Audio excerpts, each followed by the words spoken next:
Thank you for watching So Cheeky's tutorial on how to make a pre-fold into a fitted diaper.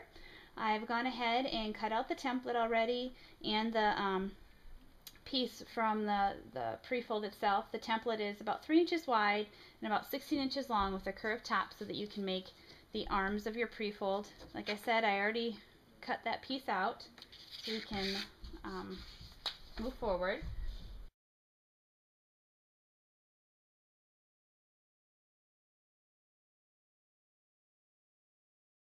Just so that make sure I have enough and then it lasts a little bit longer for my little girl.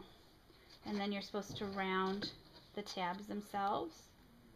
So what I would do would be to fold over and then mark your roundness there and then cut it through.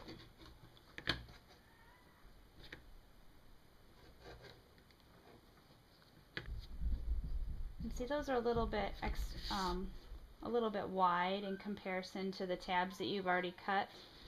So what I would do is actually just use them as is, and then I'm going to be serging this.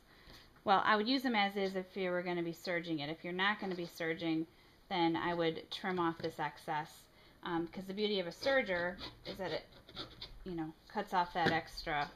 You'll be able to cut off that extra amount for, when you're doing that. Now with the soaker here, I'm going to go ahead and make that curve as well here.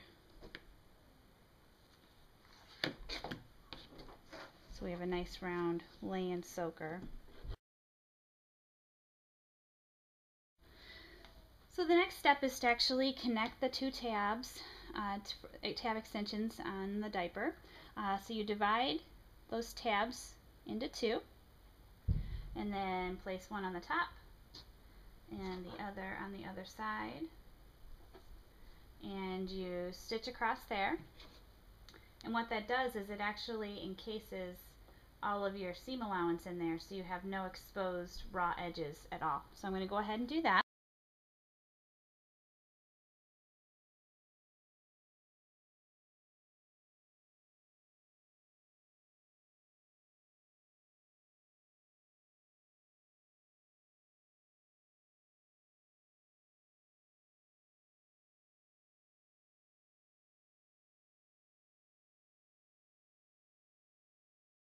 See how it's so narrow on this side? So really make sure you've got it separated. I think I might even go in here and I'm going to open it up even more. Rip out this seam so that I have a little bit more space.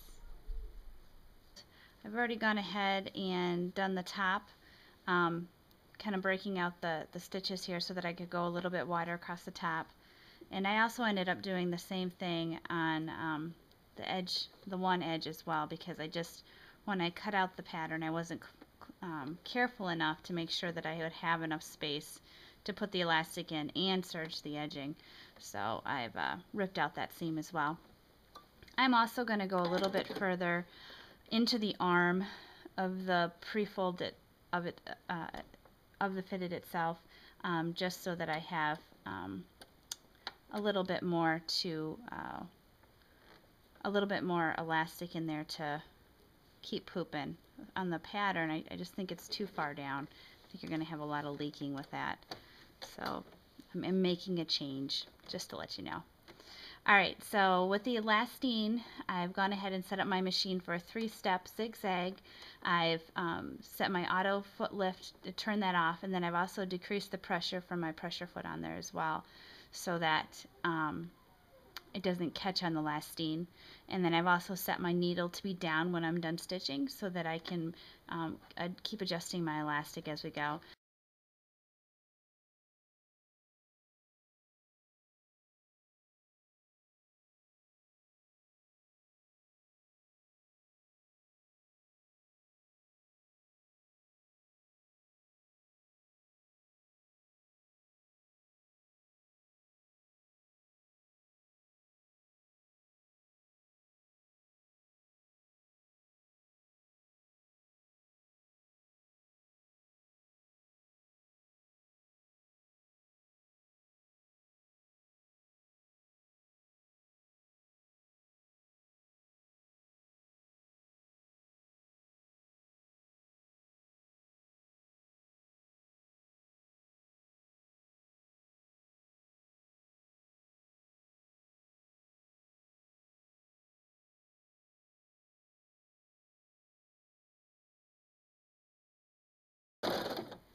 Okay, in the picture it looks like it comes about 4 inches in, so I'm gonna 4 inches from the top of the diaper to stop the elastic.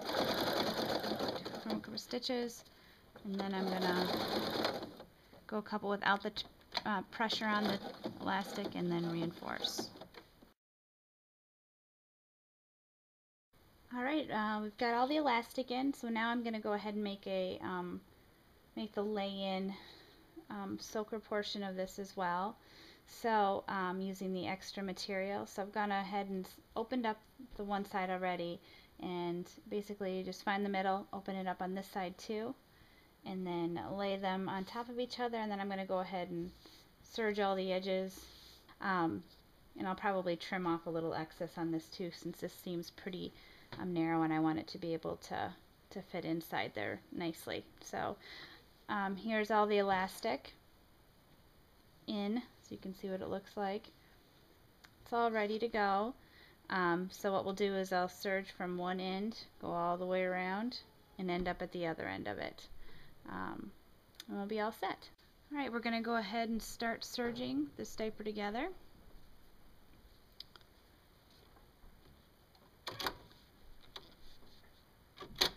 Basically, you start at the top part. Make sure you get your edges all lined up. I've got my cutter on as well, so everything is nice and smooth in the end as well. And I'd probably go because you can hear this material's thick, so it's going to take a little bit of strength on your serger's part to get through it all. You could also do a zigzag using a regular machine, and then I would go ahead and top stitch all the way around as well, just to reinforce that zigzag. Now the key to making these curves work is to actually keep just watch the fabric going into the knife and just take it slow.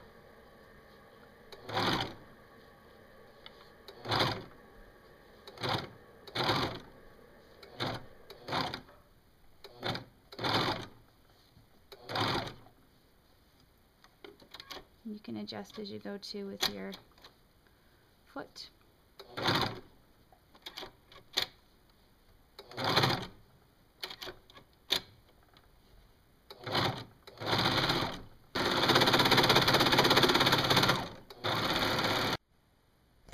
Alright, everything's all serged and trimmed. The soaker is the doubler as well from that extra remaining fabric. I think it turned out pretty decent. It seems a little narrow to me. We'll see tomorrow when I can actually fit it on Ella, see how it works with her. I'm not going to add any kind of fasteners because I use snappies with all of my prefolds, but you could definitely easily add Velcro on the arms itself and across the top. But my feeling with anything with prefolds is that when you do that, you limit its size or flexibility as far as sizing is concerned. If you add snaps, that would probably be the most flexible way to go ahead and add fasteners on there. But that's extra work too. And you can get the same kind of adjustability just by using a snappy. So but there we go. Prefold turned into a fitted diaper with a lay-in doubler. So we're using all of our pieces here. And I hope you've enjoyed the tutorial itself. We'll come back and do a review and a final fitting with Ella tomorrow. And be sure to visit Sew Cheeky's blog in the future.